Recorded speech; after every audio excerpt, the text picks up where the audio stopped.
நீ ஏன் மேலே கை வைப்ப? உனக்கு அவ்வளவு ஆயிடுச்சா?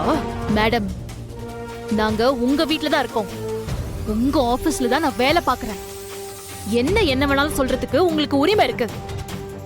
ஆனா தமிழ் மேலயும் ஆதித்யா மேலயும் கை வைக்கிறதுக்கு உங்களுக்கு எந்த ரைட்ஸும் கிடையாது.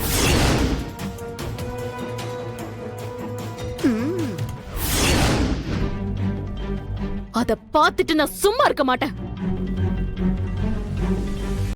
இன்றே டவுன்லோட் செய்து உங்கள் ஃபேவரட் ஷோக்களை என்ஜாய் பண்ணுங்க.